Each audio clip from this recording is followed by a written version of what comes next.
So next up is the winner of the heats in Staffordshire.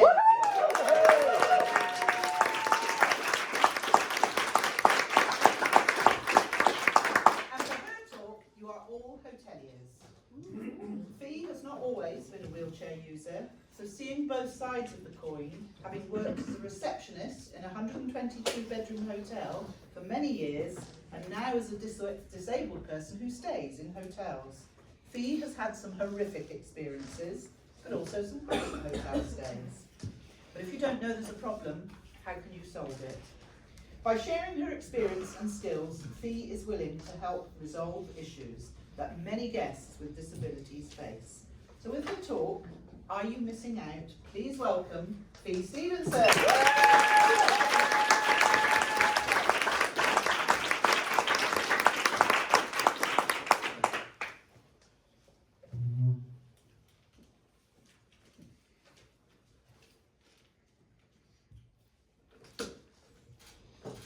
Good evening, hoteliers.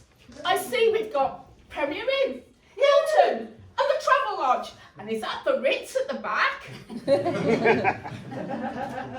I'm going to ask you a question which I'm going to ask you to think about, and then I'll give you the answer. What percentage of the UK population are disabled? I'll tell you, it's 25%. That's 1 in 4. And not every disabled person is going to be a Paralympian like Darren Harris or Aaron Phipps, but we do activities. I have done Sail for Cancer.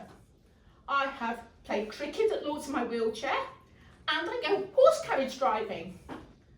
And to do those events, sometimes I need to stay at hotels. A carer of mine was looking to book 25 rooms for 50 people for 2 nights for a wedding in Norfolk, but they haven't booked a single hotel room. Why not? Because the grandparents' mobility issues could not be met in hotels in Norfolk. So what have the hotels missed out on? They've missed out on £5,000 just for accommodation. And what have the family done? They've booked Airbnb, they've booked B&Bs, and the grandparents were lucky to be given a dormer bungalow as a house sit. And the dormer bungalow has got an ensuite room with a walk-in bath, another room with a low bath, and another ensuite room with a walk-in shower. So all the needs have been met for the grandparents, free of charge, and family members are staying with them. So that's an example of what hotels have missed out on, and that is a classic example of the purple pound.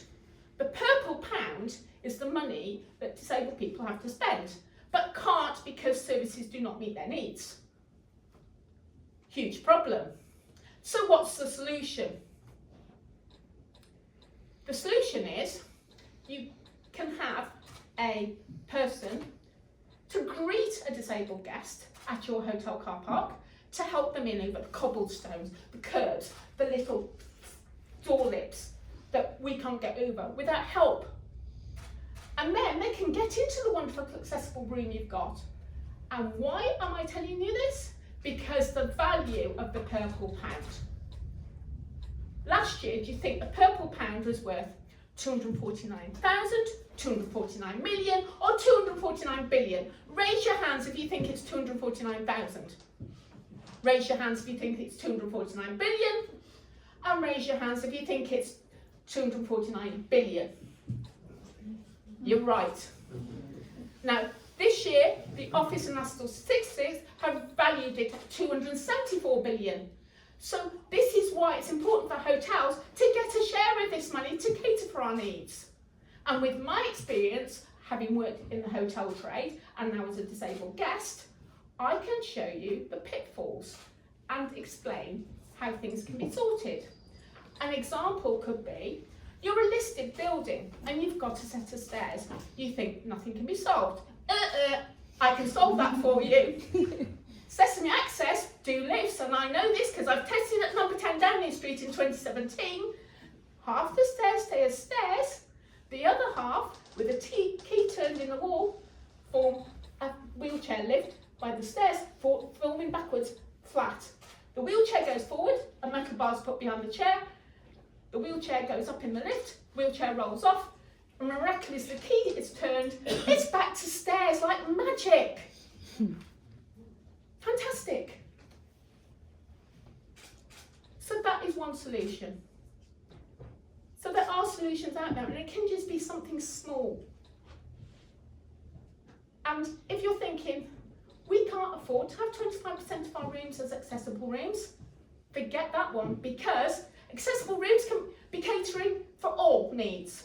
It's not just our needs. So if you're getting fully booked for a wedding, you can utilise the 25% of the rooms. So everybody wins.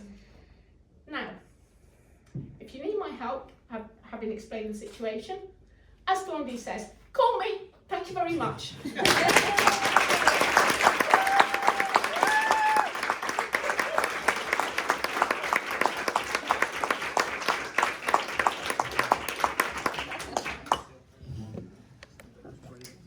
Wasn't it good?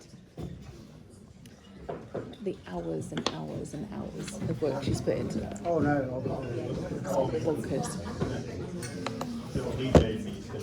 She must have rehearsed it over 100 times now. it's good. It's quite poignant. It is. It is. And when we look at bookability, if we were hoteliers and we want that money, why wouldn't we book her, right? There might still be some people out there going, oh, we don't need to worry about that, and, we're not interested. But really? You're telling me you're not interested in more money? It's like 3 seconds. Just because it's